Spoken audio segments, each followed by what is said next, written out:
नमस्कार, ये विस्टार न्यूज देख रहे हैं आप और देश लाइव में मैं हूं आपके साथ सोहन सिंह।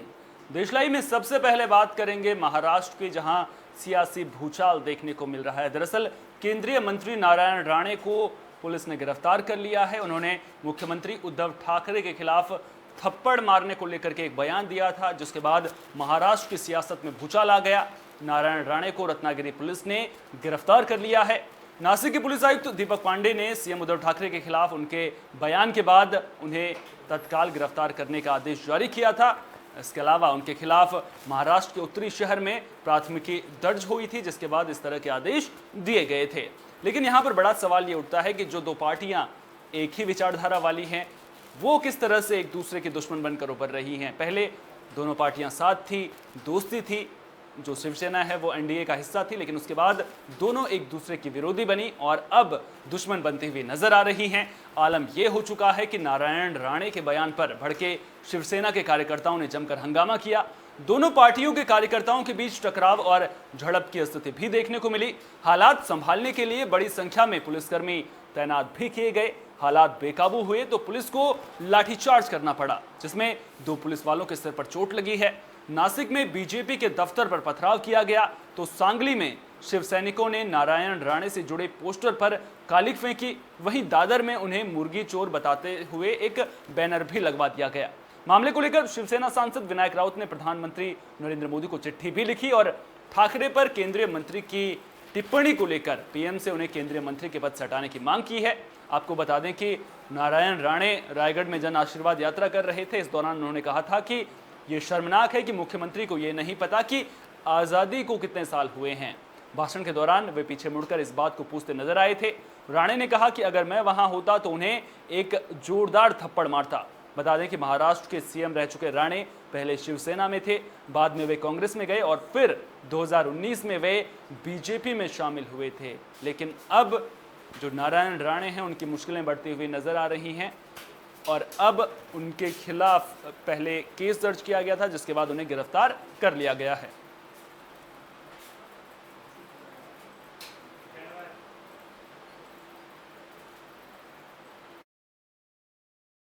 काबुल से पवित्र गुरु ग्रंथ साहिब के 3 स्वरूप दिल्ली लाए गए। अफगानिस्तान के गुरुद्वारों से तमाम भारतीय यात्रियों के बीच सिख इन गुरु ग्रंथ साहिब को हिफाजत के साथ भारत लाए। केंद्रीय मंत्री हरदीप सिंह पुरी गुरु ग्रंथ साहिब के तीनों स्वरूपों को सिर पर रखकर दिल्ली एयरपोर्ट के बाहर लेकर आए। विदेश मंत्रालय के प्रवक्ता अरिंदम बागची के मुताबिक एयर इंडिया की फ्लाइट 1956 काबुल से दुशांबे होते हुए दिल्ली पहुंची थी, जिसमें 78 यात्री सवार थे, जिसमें 25 भारतीय नागरिक शामिल हैं। एयर इंडिया की इस फ्लाइट में सवार यात्री हवाई सफर के दौरान जो बोले सो निहाल, सत श्री अकाल और वाहेगुरु जी का खालसा वाहेगुरु जी की फतह के नारे लगाते रहे। बता दें कि अफगानिस्तान में तालिबान के कब्जे के बाद अफगान सिखों और हिंदुओं को जान का खतरा सता रहा है और तालिबान पहले भी सिख गुरुद्वारों और मंदिरों को निशाना बना चुका है। ऐसे में बिना कोई खतरा मोल लिए हुए पवित्र गुरु ग्रंथ साहिब को भारत लाया गया है। अफगानिस्तान के काबुल, कंधार और इस तरह के शहरों में अल्पसंख्यकों का भारत आने का सिलसिला लगातार जारी है। इनमें से ज़्यादातर पंजाब, दिल्ली और अन्य शहरों से ताल्लुक़ रखते हैं।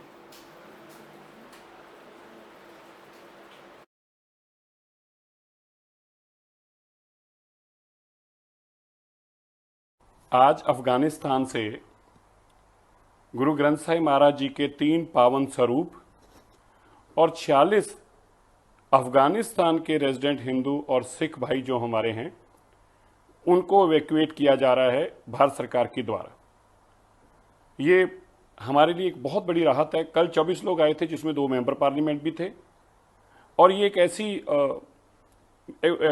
इस तरह एक मूव है जो कि बहुत चैलेंजिंग समय के अंदर है। मैं धन्यवाद करता हूं देश के प्रधानमंत्री श्री नरेंद्र मोदी जी का, सारी सरकार का। तालिबान ने ब्रिटिश सैनिकों के अफगानिस्तान छोड़कर जाने की डेडलाइन तय कर दी है। तालिबान ने कहा है कि अगर एक हफ्ते में ब्रिटेन की सेना वापस नहीं गई तो उसे अंजाम भुगतना होगा। बता दें कि फिलहाल काबुल एयरपोर्ट पर अमेरिका और ब्रिटिश सैनिक तैनात हैं। दोनों देश अपने अपने नागरिकों के साथ साथ मुश्किल वक्त में काम आने वाले अफगानियों को भी सुरक्षित बाहर निकाल रहे हैं। अफगानिस्तान में जिस तरह के हालात हैं, उसे देखते हुए एक हफ्ते में रेस्क्यू ऑपरेशन पूरा करना संभव नहीं है। ऐसे में तालिबान की डेडलाइन ब्रिटेन की टेंशन बढ़ा रही है। तालिबान ने धमकी देते हुए कहा है कि अगर एक हफ्ते में ब्रिटिश सैनिकों ने काबुल एयरपोर्ट नहीं छोड़ा तो फिर उन्हें युद्ध के लिए तैयार रहना होगा और ब्रिटिश सैनिकों की 1 मिनट की देरी भी भीषण संघर्ष की वजह बन सकती है। वहीं अगर अमेरिका डेडलाइन बढ़ाने से इनकार कर देता है तो अगले 7 दिन केवल सैनिकों को ही अफगानिस्तान से बाहर निकालने में चले जाएंगे। ऐसे में मुल्क छोड़कर जाने की आस में हवाई अड्डे पहुंचे अफगानिस्तान के नागरिकों को मायूसी हाथ लग सकती है। इन सब के बीच ब्रिटेन ने रेस्क्यू ऑपरेशन तेज कर दिया है और उसके कई विमान काबुल के चक्कर लगा रहे हैं ताकि जल्द से ज्यादा लोगों को वहां से निकाला जा सके। बता दें कि अमेरिका ने अफगानिस्तान से पूरी तरह से निकलने के लिए 31 अगस्त तक की डेडलाइन तय की थी, लेकिन उससे पहले ही तालिबान ने कब्जा कर लिया। अब जिस तरह से अफगानिस्तान छोड़ने वालों की भीड़ एयरपोर्ट पहुंच रही है, उसे देखते हुए ये समय सीमा बेहद कम है। ऐसे में तालिबान की धमकी ने चिंता और बढ़ा दी है। बता दें कि इस वक्त दुनिया भर के करीब 230 विमान रेस्क्यू मिशन में लगे हुए हैं, तो उन लोगों की दिक्कतें बढ़ सकती हैं, खासतौर पर उन अफगान नागरिकों की दिक्कतें बढ़ सकती हैं जो इस उम्मीद में बैठे हैं कि एक विमान आएगा और उन्हें वहां से उठाकर ले जाएगा, वो अफगानिस्तान से बाहर चले जाएंगे। क्योंकि जिस तरह से तालिबान ने ब्रिटेन को डेडलाइन दी है और जिस तरह से अमेरिका ने 31 अगस्त तक की डेडलाइन खुद तय की थी, उसके बाद अब नागरिकों का क्या होगा, कैसे इन लोगों को वहां से बाहर ले जाया जाएगा, अमेरिका अपने नागरिकों को कैसे बाहर ले जाएगा, उसके अलावा ब्रिटेन किस तरह से अपने नागरिकों का रेस्क्यू करेगा, वो देखने वाली बात होगी। और देखने वाली बात ये भी होगी कि अगर 31 अगस्त तक सभी नागरिकों को सुरक्षित बाहर नहीं निकाला जा सकता है और अगर ब्रिटेन की जो सेना है वो काबुल एयरपोर्ट पर रहती है, तो उसके बाद तालिबान क्या कुछ रुख अपनाएगा।